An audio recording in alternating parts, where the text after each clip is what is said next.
Take it from here. Thank you so much. Yes, good afternoon, everyone. And I'm so pleased also that you can attend today. I recognized some of the names and a few of the faces. I call it the Hollywood Squares when we can see all of the names and faces on the Zoom camera. So today I'm really pleased to talk with you about antipsychotics and older adults with dementia. So this is the specific population that we will be discussing today. And so here are the objectives for my presentation. So we will discuss issues surrounding the use of antipsychotic medications in older adults with dementia. Also discuss the major classes of antipsychotic drugs along with their presenting side effect profiles. And then also to discuss some principles and guidelines for prescribing antipsychotic medications in this population of older adults. So first of all, even before we get to talk about antipsychotic medications, I wanted to just talk about, medications in general and the older adult population. Because we know that this population, of course, is at greater risk for adverse side reactions and side effects with the medications that they take. And this can be related to, of course, advanced age, and I'll talk a little bit more about that because even with advanced age, there are some normal physiological changes that will also impact medication use in this population. Also, comorbid medical conditions. So we know, of course, as an individual, ages, even with the normal physiology that's occurring, they tend to have more chronic, health conditions, medical problems. And then generally, of course, the more, medical conditions, chronic illnesses that we have, then that increases the number of medications that are also taken. And you probably have heard of this term, polypharmacy. So here are some changes, more or less. I tried to put it all on the slide so we can take, like a brief look at what some of these normal physiological changes of aging are, and then pharmacokinetics, which is how, our bodies, respond to the medications or what they do with the medications. So first of all, the one change that occurs is in absorption. So you can see with older adults, that's generally a reduction in gastric pH and the gastric mobility, a reduction in gastric blood flow. And so this can result in delayed gastric emptying. So what does that mean? Is that this could take the medication actually longer to become available, in the tissues or for the person to start to experience the benefits of the medication. So there are also some normal physiological changes that occur with distribution as we age. So as we age, we tend to have a less lean body mass, and that lean body mass is more or less replaced with more body fat. Our bodies tend to have, reduction in overall percentage of water, also with reductions in serum albumin and also cardiac output. So what are the implications for this with medications that are taken? So there's a larger storage for lipid soluble drugs, and many of the antipsychotic medications are liquid soluble, and they also, the vast majority of them also bind to protein. But at any rate, in addition to the larger storage for lipid soluble drugs, in terms of the dehydration effects that can also occur, because remember, there's less water, and also increased risk for drug toxicity. There's an also increased risk for orthostatic hypertension. And as I mentioned, in terms of decreased concentration of water soluble drugs, and that can also result in some dehydration. But then the reduction in plasma protein binding and increased levels of free drug in the bloodstream.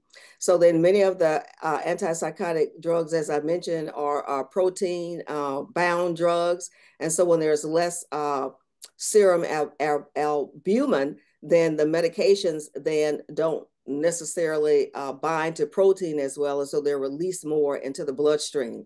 And then you can also have an increased risk for drug-drug interactions. So in terms of metabolism, these are some normal changes that occur with aging, a reduction in enzyme activity and hepatic blood flow and tubular secretion. So then what's the implications of this? Is that it can lead to increased half-life of medications that are taken, and it can also prolong and intensify the drug response. So if you see also this change can alter the standard drug dosage, the interval between doses, and the duration of side effects. In terms of excretion, there is a reduction in renal blood flow, the glomerular filtration, and decreased tubular secretion. So what are the implications for that?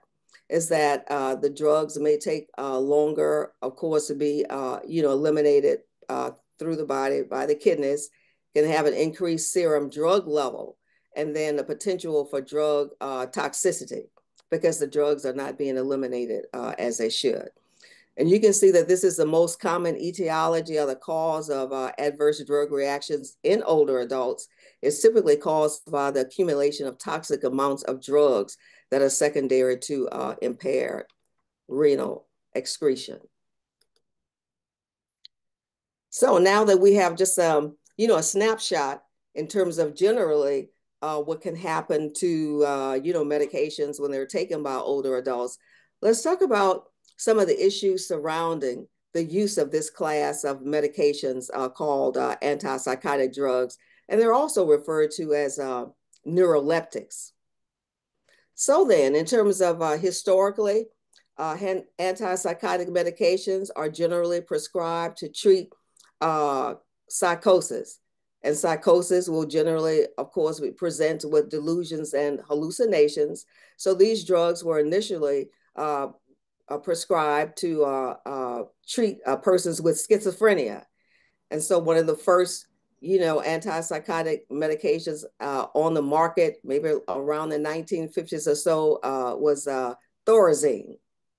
So examples of other drugs that are approved by the FDA and other uses that are approved will be for the treatment of acute mania with psychotic symptoms.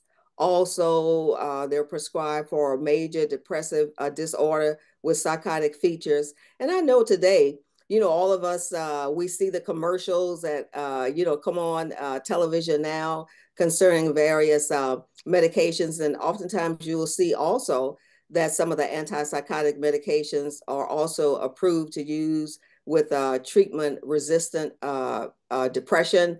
So in terms of an adjunctive type of therapy.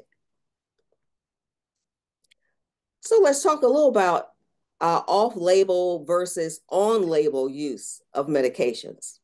So off-label use is when a medication is prescribed for a different purpose than the one for which it was approved. That's off-label. And then on-label use is when a medication is prescribed for a condition that it has actually been approved for to use by the FDA. So when we talk about antipsychotic medication, this is where the issues start to surface. So you can see in essence that a black box warning has been issued with atypical medication, antipsychotic drugs. This is one specific class of medications. And you can see that this was issued back in 2005, that a black box warning, which is the highest warning that the FDA can render, and it was due to increased risk of death associated with the use of atypical antipsychotics in the older population with dementia. And this is an example of a box warning. It says increased mortality in elderly patients with dementia-related psychosis. So this group of patients with dementia-related psychosis that are treated with this particular class of antipsychotic drugs are at an increased risk of death, compared to a placebo. So this was, over a trial and randomized studies. So over the course of a 10-week controlled trial, the rate of death in drug-treated patients was about 4.5% compared to a rate of 2.6% in the placebo group. So now it goes on to say what some of these causes of death were, although they varied. Most of the deaths appeared to be either related to cardiovascular, such as heart failure, sudden death, infections such as pneumonia. And so then this drug is not approved for the treatment of patients with dementia-related psychosis. So that was the first black box warning that was issued in 2005. And then following that black box warning, you can see that it was extended to the conventional antipsychotics, which is the other classification of this drug. So again, it extended the black box warning to conventional antipsychotic drugs. And again, stressing that, older adults with dementia-related psychosis treated with an antipsychotic drug, it could be either the conventional, which would also be the typical, or the atypical, which are also referred to as the second generation antipsychotics. So regardless as to the class of antipsychotic medications, they were deemed to be at persons taking them could be at greater risk of death. So you can see here that neither class of drugs is FDA approved for use in treatment of dementia-related psychosis. So to go back historically, and this report came out from the Office of the Inspector General. This was back in May of 2011. And so after a review of all Medicare claims had been done, the evaluation requested regarding use of atypical antipsychotics in elderly nursing home residents, because it became apparent with the high cost of these drugs and the frequency that they were being used to treat residents in nursing homes. So atypicals are approved by the FDA for use in treatment of schizophrenia and or bipolar disorder. And that was concerned, that was raised, and that was, I think it was the Senator, maybe Chuck Grassley at the time from Iowa. But concerns were raised regarding the use of off-label conditions. So remember, we said that the off-label use is when you prescribe a medication for a condition that it has not been approved for. So concern regarding use of off-label conditions other than schizophrenia and or bipolar disorders, and or for residents with a condition that was specified in the FDA box warning that I showed earlier, which was older adults with dementia, and psychosis. So then the side effect of atypical drugs include increased risk of death also in elderly persons with dementia. And so you may be aware that back maybe in 2012, CMS also started a really important initiative, and that initiative was focused around the reduction of inappropriate use of antipsychotic drugs in older adults, long stay residents in nursing homes. And unfortunately, around that time, the state of Louisiana had one of the highest use of antipsychotic drugs in this population. So let's look at this again. And this statement actually comes from the Alzheimer's Association. It says that the decision to use an antipsychotic drug needs to be considered with extreme caution. Research has shown that these drugs are associated with an increased risk of stroke and death in older adults with dementia. So the FDA has ordered manufacturers, as I've mentioned, to all of these drugs with a black box warning about their risk, as a reminder that they are not approved to treat dementia symptoms. So let's talk a little bit about the use of antipsychotic medications, again, in this special population. And we know, of course, that dementia today, affects over, like 7 million adults, have been diagnosed with dementia. Unfortunately, today, we don't have a cure. So this is a very relevant topic. So really, non-pharmacological or non-drug interventions should always be considered as the first in terms of what should be used when an older adult with dementia has behavioral, psychological symptoms. So we should always use non-pharmacological approaches first. But then when those non-pharmacological approaches are not not being effective, or when there's an emergency, when there's not an emergency situation, then we shouldn't really rely on antipsychotic medications as a first choice in terms of an intervention. So they should only be used as a last resort if the non-pharmacological and non-drug measures have been unsuccessful, if aggression, agitation, or the psychotic symptoms cause immediate risk of harm to the individual or others around them, and when the symptoms are severe enough to cause inconsolable, persistent distress and suffering. So those are the indications for use in that regard.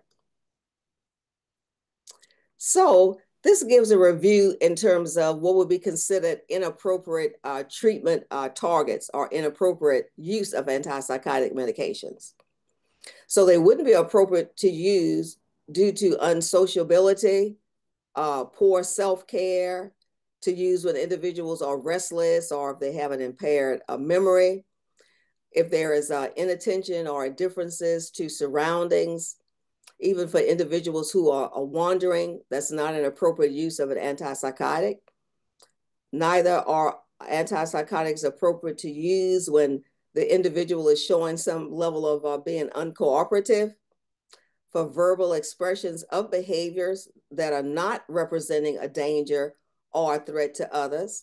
And then, of course, it would also be inappropriate to use them for symptoms such as nervousness or fidgeting.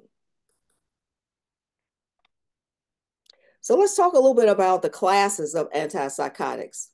As I mentioned, there are two major categories of antipsychotic drugs, and one category is referred to first generation or the typical antipsychotics.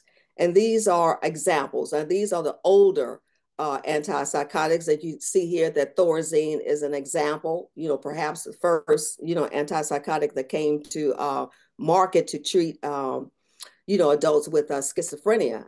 And then another antipsychotic medication, Haldol. So those are like two major examples of what will be considered in this drug classification.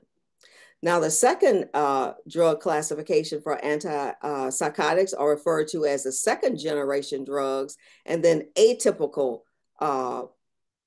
antipsychotics. And these are examples that you're probably, familiar with, because look, the pharmaceutical companies now, they make it right into our living rooms and our dens through the television, through advertisements.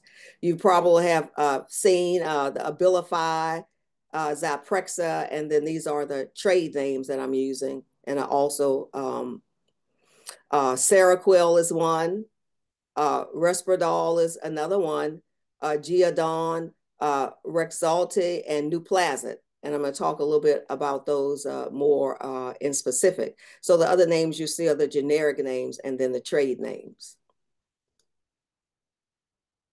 So now, what are some of the potential side effects of antipsychotic medications? So one of the major side effects is referred to as extrapyramidal effects. So these effects can result in what's called a drug-induced Parkinsonism. So then the individual can appear to actually have, Parkinson's disease, more or less, with a symptomatology that's manifested, but then again, it's drug-induced.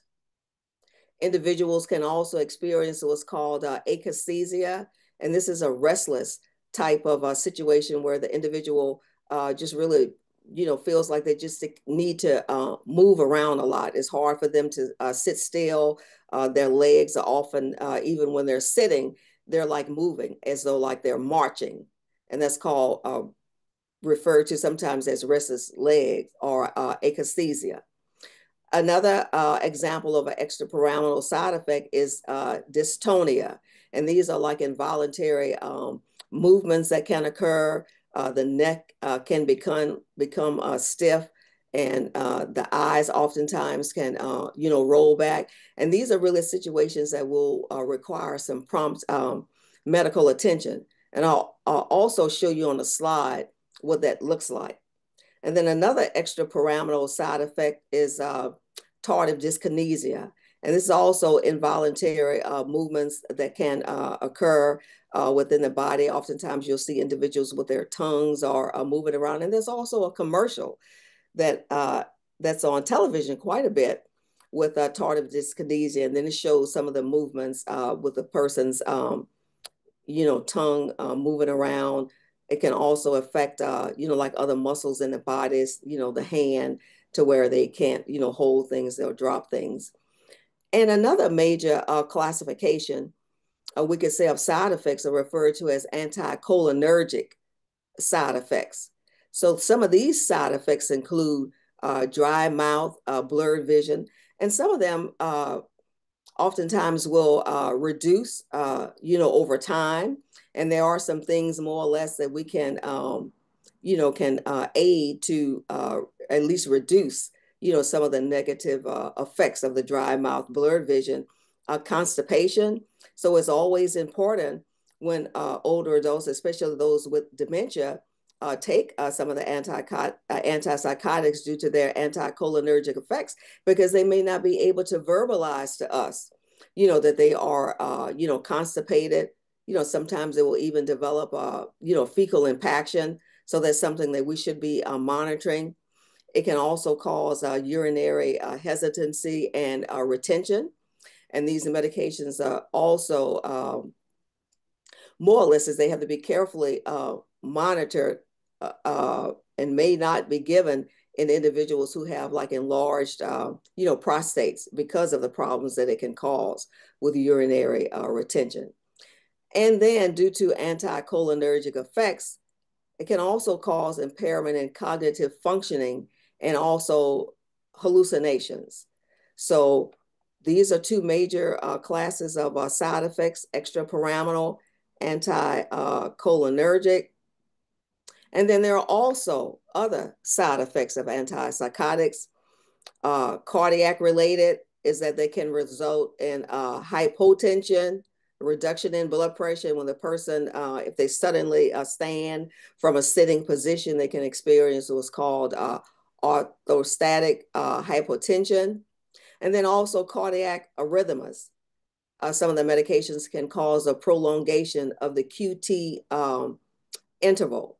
So these are situations we have to be aware of. And then, of course, it's always, very important. And when physicians prescribe medications like this, then there's also necessary to conduct, thorough physical exam. Oftentimes, EKGs will be done because they're looking for to see if there might already be some type of cardiac arrhythmias that exist, or at least to do one as a baseline before the medication is started. So some of the central nervous system side effects, of course, it can result in sedation. And then with the sedation and orthostatic hypotension, then we have to be very careful, in essence, that older adults could suffer from falls. And some of the medications can also cause a reduction in seizure threshold.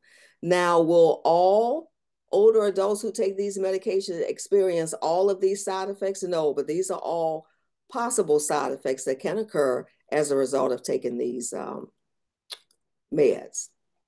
So let's look at what I talked about earlier in terms of the two major classes of antipsychotic medications. So we have the first generation antipsychotics, which would be the typical antipsychotics, and these are the older group of medications.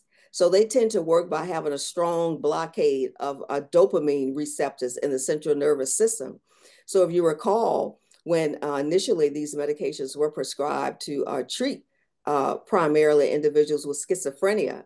And so one of the underlying theories surrounding, schizophrenia is that these individuals have excess dopamine in the brain, and dopamine is a neurotransmitter.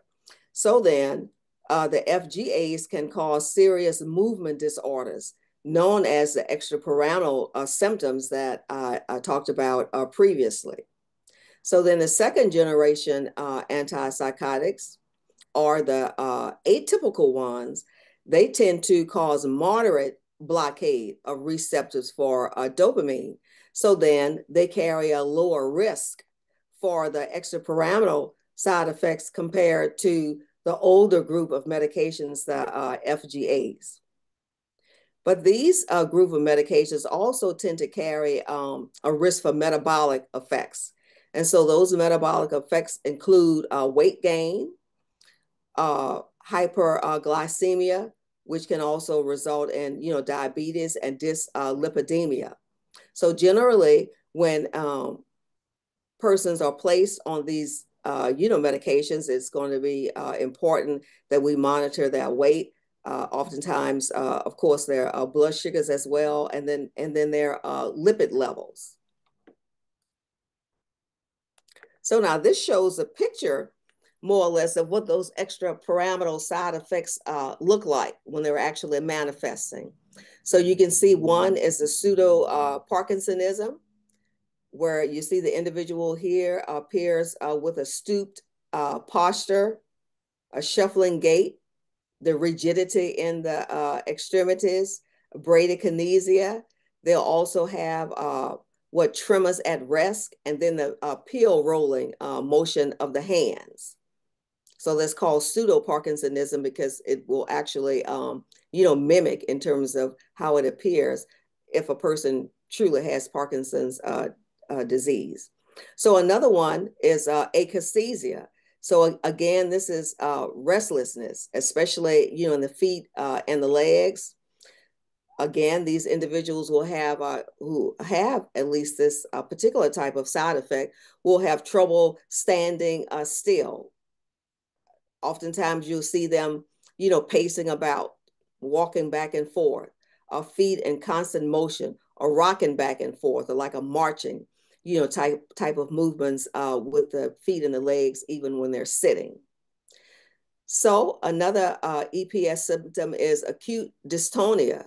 So you can see here in terms of facial grimacing, there might be some involuntary upward movement of the eye, muscle spasms that can occur with the tongue, the face, the neck, and the back. And the back muscle spasms can cause the trunk to arch forward. And then it can even result in laryngeal spasm. So it's just important, in essence, at least to know that these are the type of symptoms that can occur. So if you observe them, then you'll have some idea as to what's happening. And then generally, when I would work with older adults, when they would have this symptom, generally they would first start to complain of their neck. It's feeling stiff. My neck feels stiff, and then it would progress to these other types of movements. And there are, medications that can be given to reverse this acute dystonia.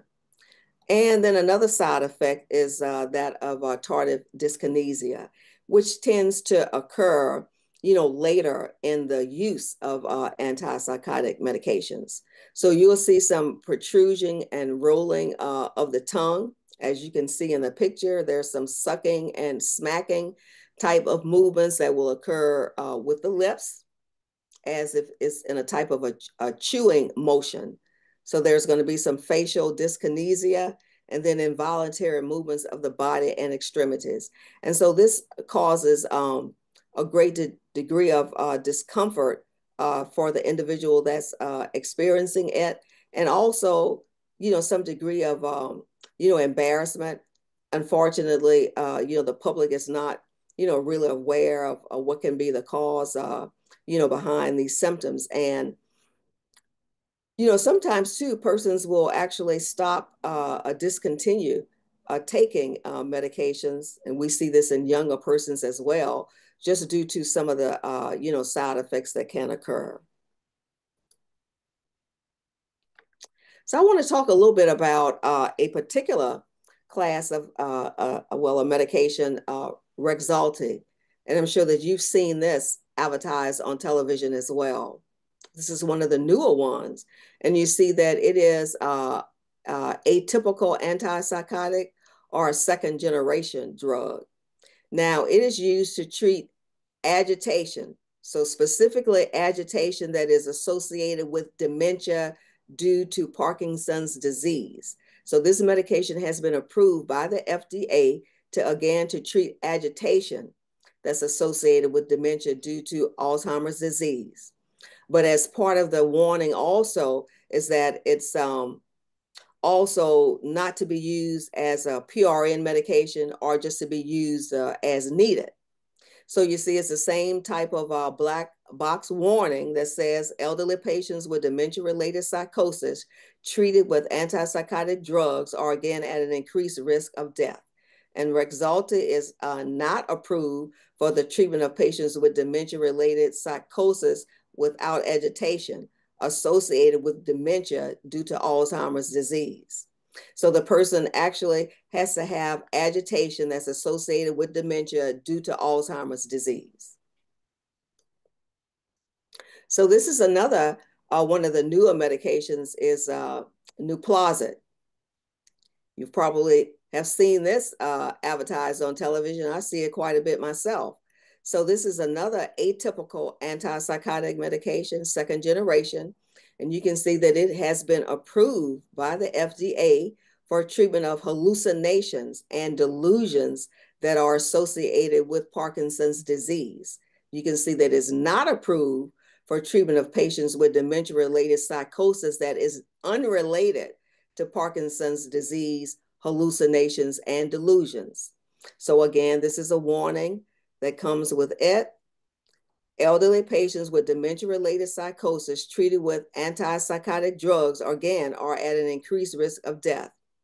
Nuplazid is not approved for the treatment of patients with dementia who experience psychosis unless their hallucinations and delusions are related to Parkinson's disease. So that's Nuplazid. So we see that there have been some newer medications now that are out on the market, but they have been approved by the FDA specifically for these reasons. So I wanted to show this because this is a picture more or less of antipsychotic drug side effect profile. And so here are some examples, and it will show the brand name of the medication, the extrapyramidal side effects in terms of also other side effects such as sedation, orthostasis, anticholinergic, and then those that can cause weight gain. So the first medication is Abilify.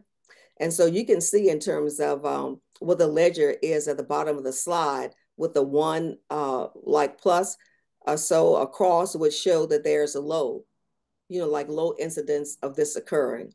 So with Abilify, there will be a low incidence of all these types of examples of the various side effects. And oftentimes you'll see the Abilify may be advertised to use also as an adjunct treatment in individuals with major depression, especially when they aren't responding to the antidepressant medications. And then the chlorpromazine, which is the Thorazine, the oldest antipsychotic.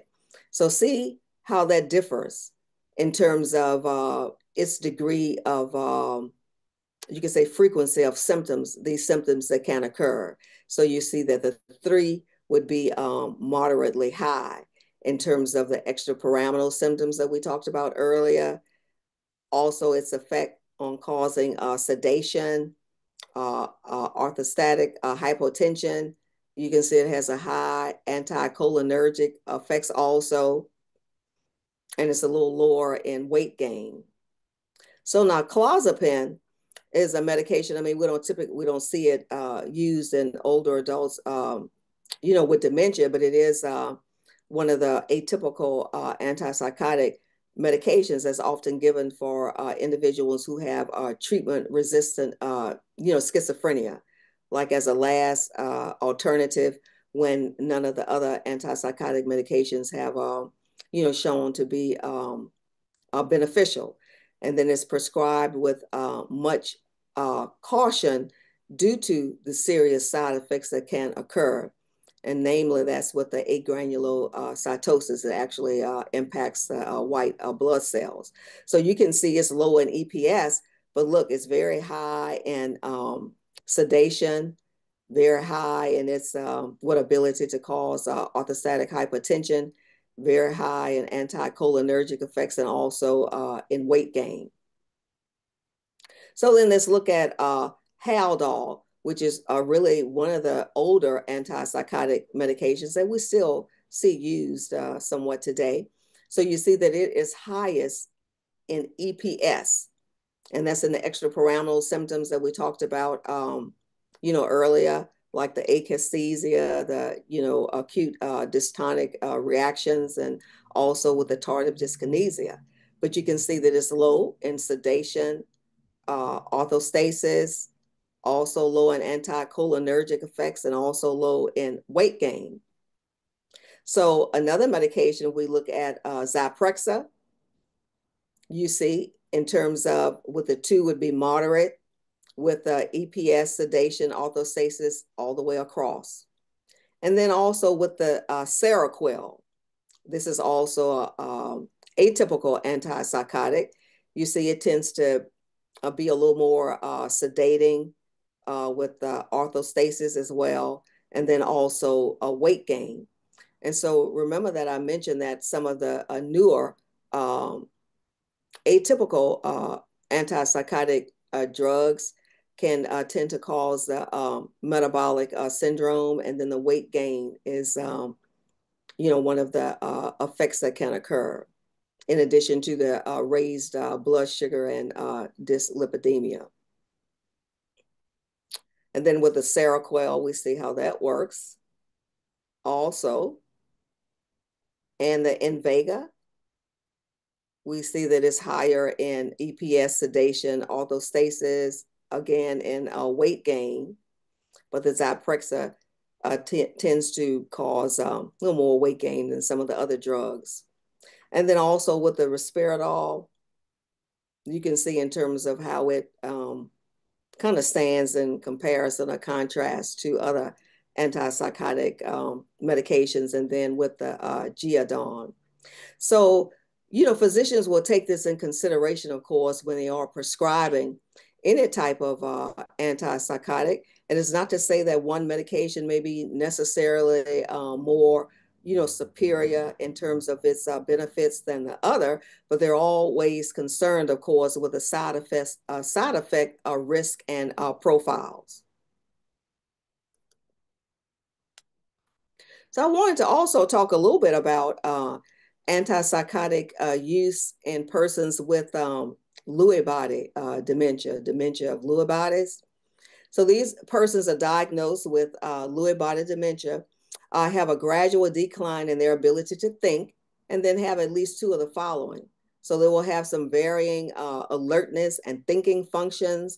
Now, this is the type of dementia that presents with more, of course, visual hallucinations. There's also some Parkinsonian type of symptoms, and then what's called the REM sleep behavior disorder. And this is where individuals also they tend to act out their dreams in their sleep, so to speak. So we have to really to be mindful of that, because in addition to the visual hallucinations with the rapid eye movement or the REM sleep behavior disorder, is that they tend to have pretty serious, alterations in their sleep-wake cycle. So these any antipsychotic medication can worsen the Lewy body dementia. For example, it can cause severe confusion, severe Parkinsonian, and sedation.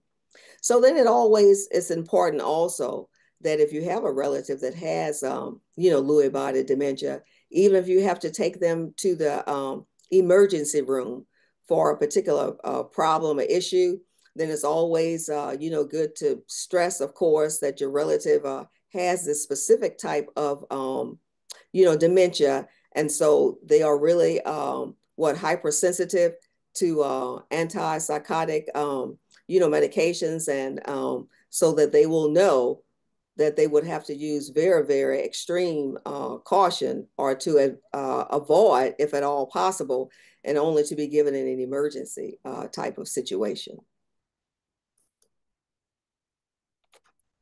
So what are some prescribing principles, more or less? when individuals are placed on antipsychotic medication. So we've talked about the off-label use, and then also various, conditions that have been approved by the FDA for use of antipsychotics. But we want to always start with the lowest dose possible to control the symptoms. Always the lowest dose possible. And that's, of course, due to the side effect risk profile. And then they're always prescribed for the shortest possible duration, or for the shortest period of time. And sometimes even when the doses are started low, if they have to be tapered up some over a period of time, the prescriber will tend to, titrate the symptoms even to get to a lower dose, and then only use it for a short period of time.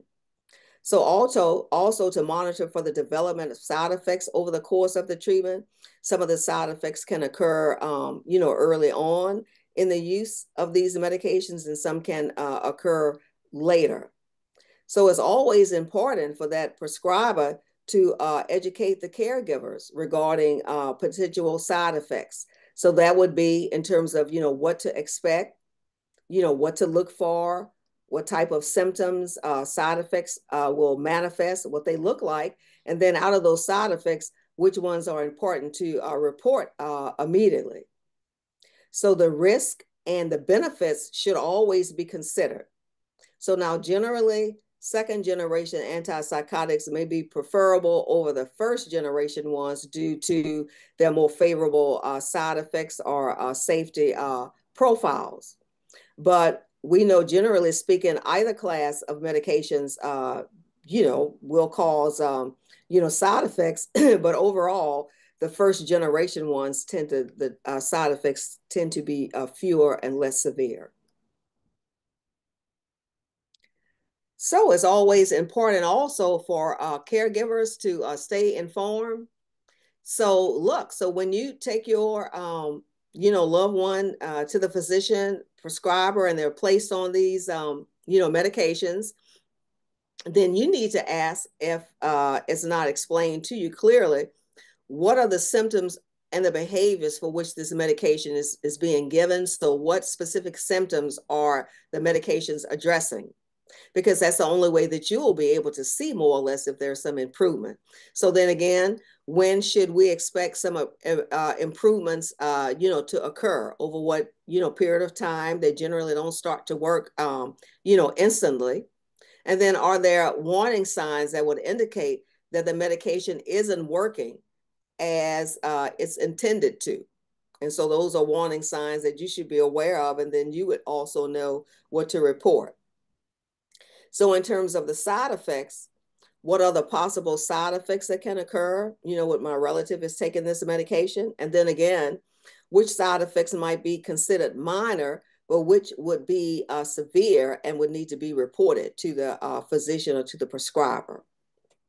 And also, are there particular drug interactions that may occur, with medications? Because oftentimes it's the case that in addition to antipsychotic medications, that your loved one will be taking other medications as well for chronic, illnesses, other conditions. And so we need to know if there will be any, drug interactions for you to be aware of and what to monitor. So let's talk a little bit about agitation. So we know that this is a symptom that's common in persons who have Alzheimer's disease. In fact, I've seen some statistics, it can occur up to 60 to 70% of persons who do have dementia over the course of the disease. So this agitation can be defined as an inappropriate verbal, it can be vocal or motor activity that's not judged by an outside observer to result directly from apparent needs, so unmet needs, or confusion of the agitated individual. So again, this highlights the need to understand if there are triggers that exist, behind the agitation, or what could be causing the agitation. So when we are, providing care to a person, with dementia, we always have to be aware that there could be some environmental triggers. It could be some physiological triggers and also like psychological triggers. And so once we can identify what those triggers are, and then we can make the necessary adjustments to the environment or other areas that need require attention, then oftentimes we'll see that these symptoms will actually start to be reduced and sometimes disappear altogether. So it can include both aggressive and non-aggressive behaviors. It could be in terms of, loud shouting, could be in terms of using profanity. Aggressive could be the individual could become, combative. They could hit out, strike others. And so they come in different, classification of symptoms.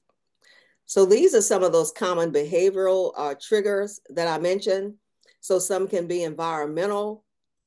Oftentimes an individual's environment can become, confusing. And so we want to be, aware of that. Also poor lighting with shadowing effect. And that can also cause glare, excessive noise or stimulation in the background, and then uncomfortable temperatures.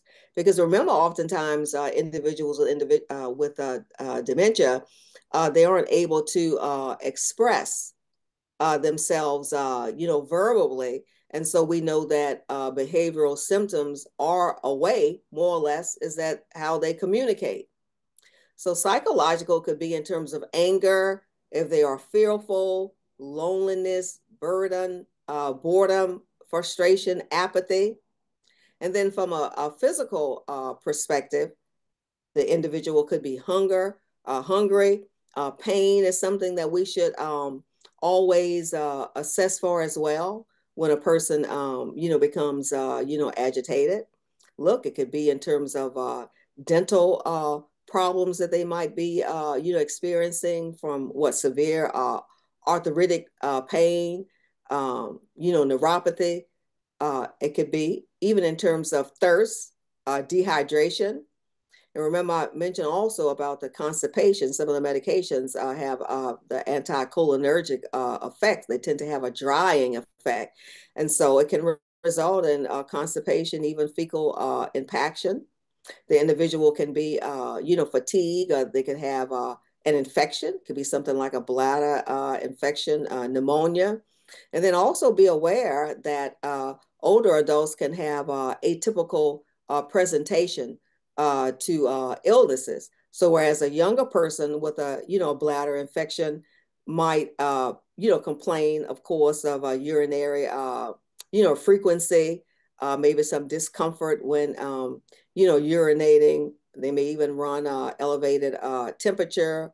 A person with pneumonia, younger individual where cough might be, one of the hallmark, symptoms, and running a fever. So look, that can be very different with a person with, older adults. So they may not run an elevated temperature at all, or they won't have any of the classic, type of symptoms. So these are things that we should always observe for, especially when the agitation, is acute or seems to happen, within a short period of time.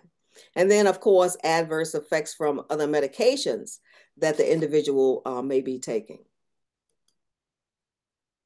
I think it's also good for caregivers to journal. So this may be helpful to the prescriber to assess for any positive changes that can occur, hopefully, from the medication being prescribed, adverse side effects, and or lack of improvement. So journaling, just a little notebook, a pad that you can use to, to write things down in terms of if you notice there's something, unusual that's occurring with symptoms, even areas that you see of improvement, just things that you want to ask the prescriber about. Because oftentimes, when we show up for the actual visit, it's things that we want to say, but then guess what? Sometimes, we forget. And even this journaling, when you keep it, over a period of time, it will become very helpful because then the prescriber, has some more, objective information that they can look at over a period of time to see how the medication is affecting, impacting the symptoms for which, it's been prescribed. And then I'll always say that prior to the use of any antipsychotic drugs, these are things that we should always consider. So first of all, to rule out, could some of the symptoms that we see, could it be a result of, side effects from medications that are being taken? So then are there some underlying medical conditions? And we always need to also, consider that oftentimes a person can develop, a delirium. So even if they have dementia, they can have a delirium that's superimposed on dementia. So then again, if you see your relative suddenly, becomes, even more confused, disoriented, really restless, agitated, it's always of what benefit to have them to be seen, by their physician for medical evaluation, because some of the symptoms could be surfacing from that, and it could be due to a delirium. Also to social and physical environment. These are things that we need to be aware of, and these are things that we can actually change and adapt so that the environment is not contributing to sensory overload. And we don't want the environment to be overstimulating, but at the same time, we don't want the individual to develop, sensory deprivation. So we have to provide them with appropriate level of stimuli, that's based on their condition or where they are in the trajectory, of the illness. And then we always want to consider, person-centered types of approaches. So then again, because some of the symptoms that we see be a result of, unmet needs, such as the individual may be thirsty, hungry, and then lifelong personality traits. So, antipsychotic medications are not going to change lifelong personality traits. And then it's also important to use, of course, non-pharmacological interventions or the non-drug interventions as the first line approach in persons who have dementia, and especially in those who have the behavioral and psychological symptoms. So here's a little bit on medication safety. So it's always good, of course, to keep a current list of medications that your relative is taking. And then also, of course, any allergies that they have to medications or to food. And then prior to starting a new medication, it's always good to make sure that the healthcare providers are made aware of all of the medications that are being taken. And so this includes medications that are prescribed and those that are, purchased over the counter. So we need to be aware too that even some of the medications that we purchase over the counter are high in anti-cholinergic properties, such as the Tylenol, PM. I think another example would be Benadryl, some of the cold medications that we take for cold and coughs, and even individuals who take medications for overactive bladder. Some of these medications can be high in anti-cholinergic properties. So sometimes they can also be contributing to some of the side effects or even to the restlessness or agitation that we may see.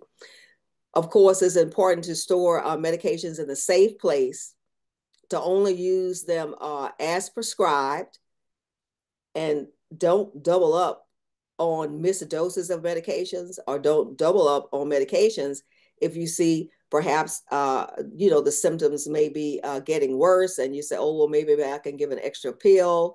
Then no, that wouldn't be safe to do. And then to keep the medications away from excessive heat and moisture. Sometimes individuals may store their medications, in the bathroom. Some people still have the medicine cabinets, in the bathroom, but that's not the best place to keep them, of course, due to, heat and moisture that can occur. So I want to end by saying, in terms of for you, the caregiver, I know that's a lot of, information that I've given. your relative may be on antipsychotic medications for specific reasons. And notice that I'm not giving the message that antipsychotic medications should never be prescribed, but only that they're indicated for specific conditions, and so that you are aware of some of the potential side effects and risk that can be experienced when these medications are prescribed. But look, to let you know that you are not alone. So there is help and support to assist you through. I have through twice through this journey, and that will be through the Alzheimer's services. And so that ends my presentation. I think we have a little time left that we can have a minute or so with some questions. Thank you, I've Dr. just talked Spurlock. myself happy again. Thank you so much, Dr. Spurlock. That was a fantastic presentation. I'll give everybody a couple minutes in case, and I know we're like right at almost one, but if anybody has a question, feel free to put it in the chat, and I'm happy to read that off to Dr. Spurlock. But so incredibly informative and so relevant. So thank you so much. And I want to say now, don't go to your physician and say, well, Dr. Spurlock is a nurse and she said my relative shouldn't be taking an antipsychotic. That's not the message that I'm giving, but just to let you know of the issues, that are surrounding the use, and some knowledge that you can be aware of as a caregiver or in your role of interfacing with persons, with dementia who may be on these medications. Absolutely. I think education really helps with advocacy, and you know more, and then you can have an opinion on things maybe you didn't know before. So, Right. And definitely, the questions to ask when yes, you go to see the absolutely. prescriber, then you Yeah, are armed with the knowledge now and you know what to ask. absolutely. Well, Dr. Spurlock, we're getting a lot of great feedback in the chat, but I'm not seeing questions come in yet. I think you achieved the goal. I think everybody learned a whole lot today, and we are right at that 1 o'clock hour. So I also want to be respectful of your time. But thank you And I so want to thank everyone for attending as well. yes, thank you so much, and thank you to everyone for taking time out of your day to come and listen to this. And we'll see y'all, hopefully many of y'all next week for Gina's presentation and again in April for our next Lunch and Learn. So thanks everyone, and thank you so Bye much, bye. Dr. Have a great Spurlock. day.